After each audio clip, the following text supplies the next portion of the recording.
Hello friends, എല്ലാവർക്കും ചെമ്മരിപ്പൂവിൻ്റെ ഇന്നത്തെ പുതിയൊരു എപ്പിസോഡ് വീഡിയോയിലേക്ക് സ്വാഗതം. എപ്പിസോഡിൻ്റെ തുടക്കത്തിൽ തന്നെ കാണിക്കുന്നത് നമ്മുടെ രവി സുധിയോടായിട്ട് ജോലിക്ക് പോകാൻ പറയുന്ന സമയത്ത് സുധി കാനഡയിലേക്ക് പോകണമെന്നൊക്കെയുള്ള കാര്യത്തെക്കുറിച്ചാണ് സംസാരിച്ചുകൊണ്ടിരിക്കുന്നത്. ഈ സമയം തന്നെ സുധിയെ സപ്പോർട്ട് ചെയ്ത് സംസാരിക്കുവാനായിട്ട് ചന്ദ്ര അങ്ങോട്ടേക്ക് വരുന്നുണ്ട്. പെട്ടെന്ന് തന്നെ ചന്ദ്ര പറയുകയാണ്, എൻ്റെ മകൻ റോക്കറ്റ് പോലെ കുതിക്കും, അത്രയ്ക്കുള്ള കഴിവുണ്ട് അവന് എന്നൊക്കെ പറയുമ്പോഴത്തേക്കും, ഏത് ദീപാവലിക്ക് പോണ റോക്കറ്റാണോ? അതാണെങ്കിൽ പകുതി ചെന്നിട്ട് താഴത്തേക്ക് തിരിച്ചു പോരും. അതാണ് നീ ഉദ്ദേശിച്ചെന്ന് രവി ചോദിക്കുന്ന സമയത്ത് ചന്ദ്ര പറയുന്നുണ്ട്, ഇവനും നിങ്ങളുടെ മോൻ തന്നെയല്ലേ, പിന്നെ എന്തിനാ ഇങ്ങനെ കളിയാക്കുന്നത്? സുധിക്ക് നല്ല കഴിവുണ്ട്, അവൻ നല്ല രീതിയിൽ തന്നെ എല്ലാ കാര്യങ്ങളും ചെയ്യുന്നതായിരിക്കും എന്നൊക്കെ ചന്ദ്രൻ സംസാരിച്ചുകൊണ്ടിരിക്കുന്ന സമയത്താണ് ശ്രുതി അങ്ങോട്ടേക്ക് വരുന്നത് കേട്ടോ.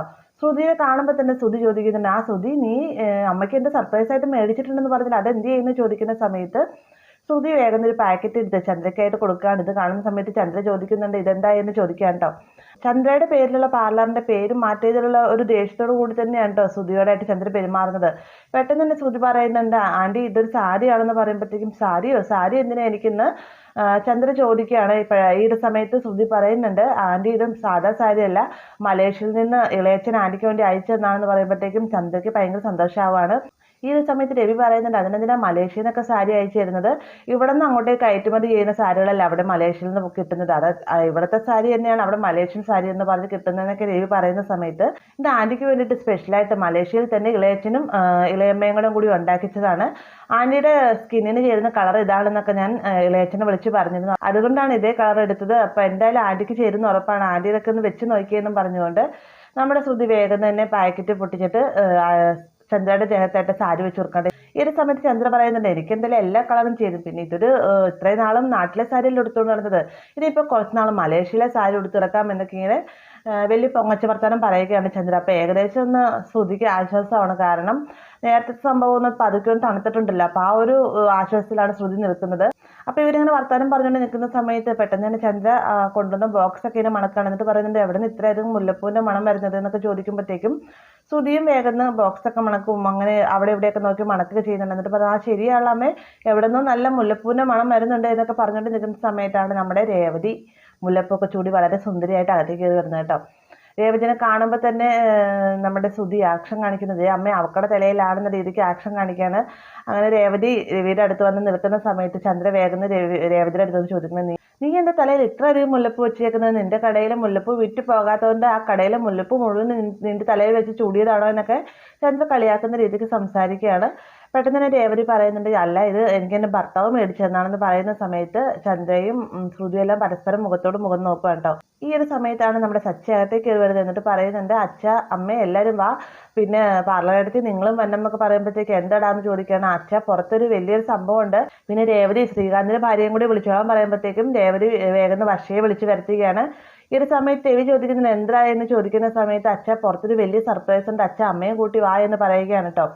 ആദ്യമൊക്കെ നമ്മുടെ ചന്ദ്രയും ശ്രുതിയൊക്കെ ബലം പിടിച്ചിരിക്കുമെങ്കിൽ അവസാനം രവിയുടെ വാക്ക് കേട്ടിട്ട് എല്ലാവരും കൂടി പുറത്തേക്ക് ചെല്ലുകയാണ്. പുറത്തേക്ക് ചെല്ലുന്ന സമയത്ത് പ്രത്യേകിച്ച് ഒരു കാഴ്ചയും കാണുന്നില്ല കേട്ടോ. അങ്ങനെ ചോദിക്കുന്നത്, എന്താ ഇവിടെ ഒന്നും കാണുന്നില്ലല്ലോ എന്ന് ചോദിക്കുന്ന സമയത്ത് രേവതി സച്ചിയങ്ങളും ഗേറ്റ് തുറന്ന് കാണിക്കുകയാണ്. അങ്ങനെ വണ്ടിയൊക്കെ നല്ല പൂമാലയൊക്കെ ചലങ്കരിച്ച് നല്ല വളരെ ഭംഗിയോടുകൂടി തന്നെ ഗേറ്റിന് പുറത്ത് കിടക്കുന്നത് കാണുമ്പോഴത്തേക്കും രവിക്ക് കാര്യം മനസ്സിലാവുന്നില്ല. അപ്പോൾ എന്താണ് സംഭവം എന്നറിയാത്തതുകൊണ്ട് തന്നെ നമ്മുടെ ചന്ദ്ര ചോദിക്കുന്നുണ്ട്, ഈ ഒരു കാറ് കാണിക്കാനാണ് നീ വിളിച്ചു വരുത്തിയത് ചോദിക്കുമ്പോഴത്തേക്കും, ഇത് വെറുമൊരു കാറല്ല എന്ന് പറയുകയാണ്.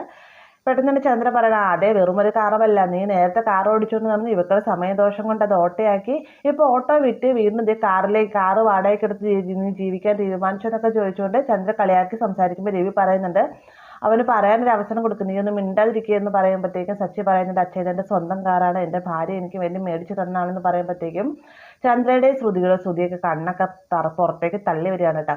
ഇതേ സമയം തന്നെ വർഷയ്ക്കും രവിക്കും ഭയങ്കര സന്തോഷമാവുന്നുണ്ട്. പെട്ടെന്ന് തന്നെ ശ്രുതി പറയുന്നുണ്ട്, പിന്നെ രേവതി മേടിച്ചു തന്നതോ, ചുമ്മാ കള്ളം പറയല്ലേ എന്ന് പറയുമ്പോഴത്തേക്കും, അതെ ഞാൻ തന്നെ മേടിച്ചതാണ്, ഞാൻ എൻ്റെ ഭർത്താവിന് പൂക്കടയിൽ നിന്ന് കിട്ടിയ വരുമാനം കൊണ്ട് മേടിച്ചു കൊടുത്തതെന്ന് പറയാം കേട്ടോ. ഈ ഒരു സമയത്ത് സച്ചി പറയുന്നുണ്ട്, അതെ എൻ്റെ ഭാര്യയെ എനിക്ക് പൂക്കടയിൽ നിന്ന് കിട്ടിയ വരുമാനം കൊണ്ടാണ് ഇത് മേടിച്ചത്, പിന്നെ ചിലരൊക്കെ ഉണ്ട് വലിയ ബ്യൂട്ടി പാർലറൊക്കെ ഉണ്ടെന്നൊക്കെ പറയുന്നുണ്ട്, പക്ഷെ ഒന്നും തന്നെ അവളുടെ ഭർത്താവിന് വേണ്ടി ചെയ്തിട്ടില്ല എന്നൊക്കെ പറയുമ്പോഴത്തേക്കും വേഗം ചന്ദ്ര ശ്രുതിയെ നോക്കുകയാണ് കേട്ടോ. ശ്രുതിയാണെങ്കിൽ ഒന്ന് പരുങ്ങുകയും ചെയ്യുന്നുണ്ട്. അതിന് ശേഷം രവി വണ്ടിയുടെ അടുത്തേക്ക് ചെല്ലുകയാണ്. വളരെയധികം സന്തോഷത്തോടെ തന്നെ വണ്ടിയുടെ എല്ലാ വശവും നോക്കി കാണുകയാണ് കേട്ടോ.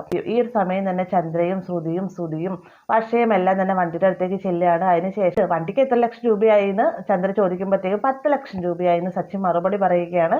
10 ലക്ഷം രൂപയോ എന്ന് പറഞ്ഞുകൊണ്ട് ചന്ദ്രയിൽ നിൽക്കുന്ന സമയത്ത് അമ്മ ഇത് കണ്ടറിഞ്ഞുകൂടെ, ഇത് സെക്കൻഡ് ഹാൻഡ് വണ്ടിയാണ്, അതുകൊണ്ട് ഇനി ഒരു 3-4 ലക്ഷം ആയി കാണുമായിരിക്കും എന്നൊക്കെ ഇങ്ങനെ ശ്രുതി സംസാരിക്കുകയാണ്.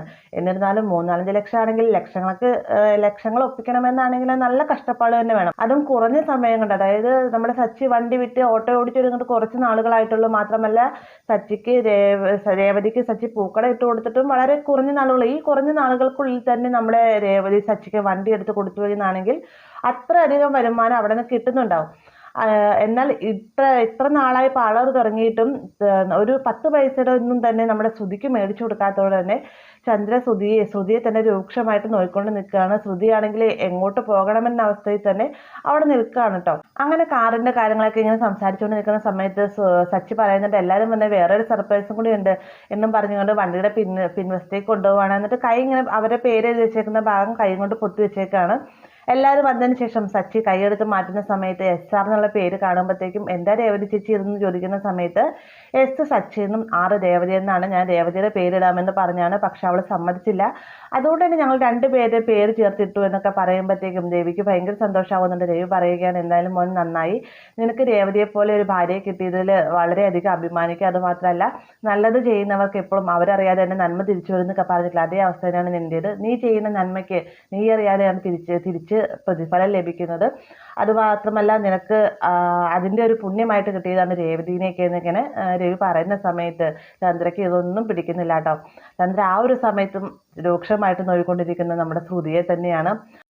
പിന്നീട് കാണിക്കുന്ന റൂമിലേക്ക് ചെന്നതിന് ശേഷം ശ്രുതിക്ക് എന്താ ചെയ്യേണ്ടെന്ന് അവസ്ഥയാണ്. കാരണം ഗതികെട്ട നേരത്താണ് എല്ലാ വിവരങ്ങളും ചന്ദ്ര അറിയുന്നത്, പാർലറിൻ്റെ പേര് മാറ്റിയെന്ന്. അതിൻ്റെ ഒരു പ്രശ്നം ഒന്ന് ഒതുങ്ങുന്നതിന് വേണ്ടിയിട്ടാണ് ഒരു സാരിയെ കൊടുത്ത് അഡ്ജസ്റ്റ് ചെയ്തത്. ആ ഒരു സമയത്താണ് രേവതി തൻ്റെ ഭർത്താവിന് വേണ്ടിയിട്ട് കാറ് മേടിച്ചുകൊണ്ട് വരുന്നത്.